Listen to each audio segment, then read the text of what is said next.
இயேசு கிறிஸ்து பத்தி நான் பேசும்போது நான் உண்மையே மிரண்டு போறேங்க. தெய்வமாக இல்லை, 29 வருஷங்க அவர் ஒரு கார்பெண்டருங்க. அவர் ஒரு யூதர். 28 வருஷம். 33வது வருஷத்துல 4வது வருஷத்துல சமூக அதிகாரத்தினால் கொலை செய்யப்படுகிறார். ஜஸ்ட் 4 years, 3.5 தான். என்ன செஞ்சார்? அதிகாரத்துக்கு எதிராக அவர் என்ன செய்தார்? எனக்கு கேட்டா சர்ச்சுக்குள்ள நுழைஞ்சு வியாபாரிகள் சர்ச்சுக்குள்ள இருக்க கூடாதுன்னு அடிச்சு உடைச்சு சாட்டை எடுத்து வெளியில அனுப்புறார். வழிபாட்டுத்தலம் வியாபாரத்திற்கான இடம் இல்லை என்று ஒரு குரல். எவ்வளவு பெரிய குரல் அது! எனக்கு அவரை பற்றி நினைச்சா ஏன் தெரியுமா ஆச்சரியம் இருக்கு. கன்னி மேரிக்கு பிறந்தவர். உங்களுக்கு தெரியும், அந்த காலகட்டத்தில் அப்படி ஒரு குழந்தை பிறந்தால் அந்த குழந்தை என்னவெல்லாம் சொல்லி இருப்பார், எப்படியெல்லாம் அந்த குழந்தை வளர்ந்திருக்கும். ஆனால் அவர் வாழ்ந்த வாழ்க்கையிலும், அவர் எழுப்பிய சில கேள்விகளிலும், அவர் மாற்றியமைத்த சில வழி சூழலிலும் இந்த உலகம் என்ன தெரியுமா பண்ணுச்சு? இந்த உலகம் தன்னுடைய கேலண்டர் இருக்குல்ல பிள்ளைகளா, ஒரு மனிதனுடைய வாழ்க்கை எவ்வளவு பெரிய வெற்றி என்றால், இந்த உலகம் தன்னுடைய வரலாறை இந்த குழந்தை பிறப்பதற்கு முன், இந்த குழந்தை பிறப்பதற்கு பின் என்று மாற்றி அமைத்தது என்றால், அவ்வளவு பெரிய சமூக மாற்றத்தை தோற்றுவித்தவராக இயேசு கிறிஸ்து திகழ்ந்து கொண்டிருக்கிறார். இது ரொம்ப முக்கியமான செய்தி, குழந்தைகள் தெரிந்து கொள்ள வேண்டிய செய்தி. நீங்க எவ்வளவுதான் சொல்றீங்க, சமஸ்கிருத ஆண்டு சொல்றீங்க, ஹிஜ்ரி சொல்றீங்க, எல்லாம் தான் சொல்றீங்க. அப்படி சொல்லி காலேஜ் நடத்திருங்க பாப்போம். அப்படி சொல்லி கவர்மெண்ட் ஹாலிடேஸ் விட்டுருங்க பாப்போம். முடியாதுங்க. பர்த்டே அப்படி கொண்டாடிங்க பாப்போம். முடியாதுங்க. கிறிஸ்து பிறந்து இவ்வளவு வருஷத்துக்கு அப்புறமா நான் பிறந்தேன், கிறிஸ்து பிறந்து இவ்வளவு வருஷத்துக்கு அப்புறமா நான் செத்தேன். அதுதான் நமக்கு வரலாறு. இந்த வரலாறு இருக்கு இல்லையா, இதுதான் இயேசு கிறிஸ்து. இயேசு கிறிஸ்துவை பற்றி நான் யோசித்து பார்க்கிறேன். எல்லாருமே இருக்கிறாங்க. ஒரு சின்ன ஒரு சாதாரண ஒரு பெண், அந்த பெண் ஏதோ ஒரு ரூபாய் கொடுக்குறா, மற்றவங்க எல்லாம் நிறைய காசு கொடுக்குறாங்க. அந்த ₹1 கொடுத்தவங்க வீட்டுக்கு அவர் போறார், குடிசை வீட்டுக்கு போய் அவர் சாப்பிட்றார். அப்ப அந்த ஐஸ்வர்யவான் கேட்கிறான் ஒரு கேள்வி, நான் இவ்வளவு கொடுத்தேன், என் வீட்டுக்கு வரலையே, ₹1 தானே கொடுத்தா, அவ வீட்டுக்கு வந்தீங்கல்ல. அந்த சீர்திருத்தவாதி சொன்னார், நீ உன்னிலிருந்து ₹100 எடுத்து கொடுத்தாய், அவள் தன்னிடம் இருந்த எல்லா ரூபாயும் சேர்த்து ₹1 கொடுத்தாள். தானம்ங்கிறது என்னங்க? அள்ளி கொடுக்கறது இல்லைங்க, வலிக்க வலிக்க கிள்ளி கொடுக்கறதுங்க. வலிக்கணுங்க, கொடுக்கும்போது வலிக்கணும். இது இயேசு கிறிஸ்து. எனக்கு ரொம்ப பிடிக்கும் இயேசு கிறிஸ்து. ஏன் தெரியுமா? ஒரு பெண்ணை நின்று கல்லடிச்சு கொல்றதுக்காக ஒரு பெண்ணை சேர்க்கிறாங்க, கொண்டு வந்து நிறுத்திட்டாங்க, சுத்தி நிக்கிறாங்க, கல்லடிப்பட்டு அவ சாகணும், ஒழுக்கம் இல்லாத ஏதோ ஒரு காரியத்தை செஞ்சா. மண்ணில் எழுதுறாங்க மனுஷன், எல்லாரும் அவரைதான் பார்த்துட்டு இருக்காங்க. கீழே உட்கார்ந்து மண்ணில் எழுதுகிறார், ஹீப்ரூவில் எழுதுகிறார். என்ன எழுதினார் தெரியுமா? உங்களில் எவன் பாவம் செய்யவில்லையோ அவன் முதல் கல்லை எறியட்டும். ஒருத்தனால அடிக்க முடியலையே கல்லெடுத்து. அழகிகள் கைதுன்னு தானே சொல்றாங்க, அழகன்கள் எங்கே போனார்கள்?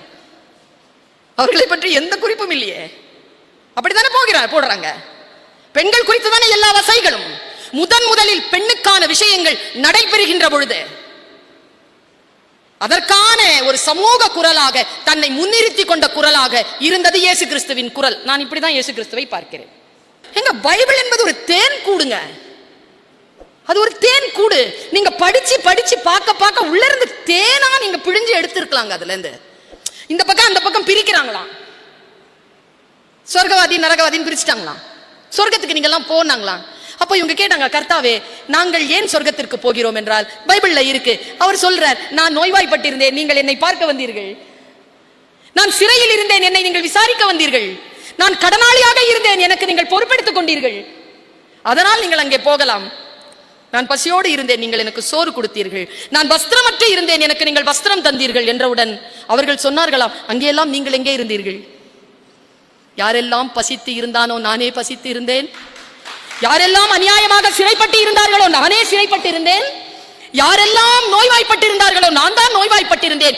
யாரெல்லாம் நிர்வாணமாக இருந்தார்களோ நானே இருந்தேன். அவர்களுக்கெல்லாம் யார் உதவி செய்தார்களோ அவர்கள் எனக்கே செய்தார்கள். அவர்களுக்கான கூலி அவர்களுக்கு வழங்கப்படும் என்று பைபிள் சொல்கிறது. இஸ்லாத்திற்கும் கிறிஸ்துவத்துக்கும் இருக்கக்கூடிய ஒரு சின்ன ஒரு விஷயம் என்ன தெரியுமா? இங்க பெரியவங்க இருக்காங்க, நான் உணர்ந்து கொண்டதை சொல்கிறேன், பிழை இருந்தால் திருத்துங்கள். விசுவாசம், அன்பு, இது 2 இருக்கு. விசுவாசம் இருக்கு, அன்பு இருக்கு, 2 இருக்கு. இஸ்லாத்துலயும் இருக்கு, விசுவாசம் இருக்கு, அன்பு இருக்கு. இஸ்லாத்துல ஃபர்ஸ்ட் ஈமான் தான், விசுவாசம் தான். ஆனா கிறிஸ்துவத்துல ஃபர்ஸ்ட் விசுவாசம் இல்ல, அன்புதான். இதுதான் வித்தியாசம். அன்புக்கு பிறகுதான் வருகிறது விசுவாசம். கொரிந்தியர் எடுத்து படிச்சு பாருங்க. அன்பு சகலத்தையும் தாங்கும், சகலத்தையும் சகிக்கும், சகலத்தையும் நம்பும், சகலத்தையும். அன்புக்கு பொறாமை இல்லை. அன்பு தற்பொழிவை நாடாது. அன்பு அநியாயத்தில் சந்தோஷப்படாமல் சத்தியத்தில் சந்தோஷப்படும். நீ அந்நிய பாஷைகள் பேசினாலும் அன்பு உனக்கு இராவிட்டால் ஒன்றும் இல்லை. நீ சம்பாதித்த எல்லாவற்றையும் அன்னதானம் கொடுத்தாலும் அன்பு உனக்கு இராவிட்டால் எதுவும் இல்லைன்னு கொரிந்தியர் சொல்லுதுங்க. நாங்க நிக்கிறேங்க அந்த இடத்துல. நான் சம்பாதித்த எல்லாவற்றையும் தான் நான் கொடுத்து விட்டேனே, அப்புறம் எப்படி எனக்கு அன்பு இல்லைன்னு சொல்றேன் இல்லையா? இப்ப வேதம் என்ன சொல்கிறது? நான் இதை கொடுத்தால் இது எனக்கு கிடைக்கும் என்பதற்காக நீ கொடுத்தால் அதனால் இறைவன் உன்னை மன்னிப்பது இல்லை, உனக்கு எதுவும் தருவதில்லை. அன்பு மனவயப்பட்டு நீ எதை செய்கிறாயோ அதுதான் இறைவன் காலடிக்கு போகிறதே தவிர நோக்கத்தோடு செய்யக்கூடிய எதுவும் போவதில்லை என்பது விளங்கு. அன்பினால் உன்னை செலுத்திக் கொள்ள வேண்டும் என்று சொல்லுகிறது. அதே நேரத்தில் எனக்கு ரொம்ப பிடித்தமான பைபிள் வரி, நான் இங்க இருக்கிறதுனால எனக்கு என்ன அது வருதா என்னன்னு தெரியல, மனசுக்குள்ள வருது, அதனால நான் சொல்றேன். விசுவாசம் எப்படி இருக்கணும் தெரியுமா? நாங்க சொல்லுவோம், ஊசி ஒட்டகத்தின் காதுகளில் ஊசி நுழையுமா?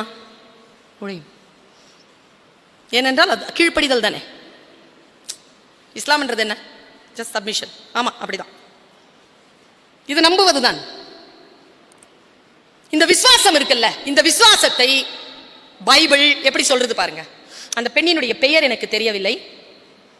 ரத்தப்போக்கு நிறைய இருக்கிற ஒரு பெண், அவளுக்கு நிறைய ரத்தப்போக்கு, எங்க போனா குணமாகும் தெரியல. அவளுக்கு சொல்லப்படுது, நமக்கு மசிஹா மேசையான்னு சொல்றாங்கல்ல, மசிஹானா என்ன அர்த்தம்னா மரணத்திற்கான மருத்துவர்னு அர்த்தம். நபிகள் வரிசையில் உயிர் தரக்கூடிய ஒரு ஆற்றல் நபிமார்களிடத்திலேயே இயேசு கிறிஸ்துக்கு தான் வழங்கப்பட்டது. ரூ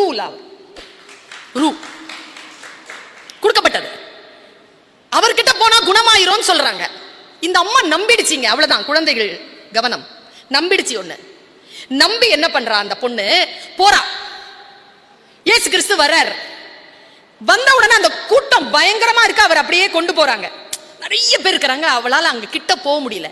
போயிட்டாங்க கிட்ட, எப்படியோ போனா, இருந்தாலும் அவருடைய மேல் அங்கி இருக்குல்ல, அந்த அங்கியை பிடிச்சிட்டா. அது அப்படியே கொண்டு போயிட்டாங்க, அவ்வளவுதான், விட்டுருச்சு, கையில இருந்து விட்டுட்டா. போனா கிட்ட போனா பிடிச்சிடலான்னு போனா ரஷ், போயிட்டான். எல்லாரும் போயிட்டாங்க, அவ சோகமா உட்காந்துட்டுக்கா. கொஞ்சம் தூரம் போன அப்புறமா தலைவர் கேட்கிறார், இயேசு கிறிஸ்து, இந்த கூட்டத்தில் யார் என்னை தொட்டது? கூட இருக்கிறவங்க சொன்னாங்களா, ஆயிரக்கணக்கான பேர் வந்திருக்கிறாங்க ஆண்டவரே, எல்லோரும் தான் உங்களை தொட்டார்கள், யாரை என்று சொல்வது இல்லை, யாரோ ஒருவர் என்னை விசுவாசத்தினால் பிடித்தார்கள், என் உடலில் இருந்து வல்லமை புறப்பட்டதுன்னு. விசுவாசத்தினால் நீங்கள் பிடிக்கின்ற பொழுது இறைவனிடம் இருந்து வல்லமையை புறப்பட செய்ய வேண்டும் என்று பேசுகிறது பைபிள். அந்த வல்லமையை புறப்பட செய்யக்கூடிய விசுவாசம் நம்மிடத்தில் இருக்கிறதா? சர்ச்சுக்கு எல்லாரும் போனாங்க வழிபாடு நடத்துறதுக்கு, மழை வேணும்னு. ஒரு குழந்தை மட்டும்தான் கொடையோடு போச்சு. வந்துடும் நம்பிக்கை அதுக்கு.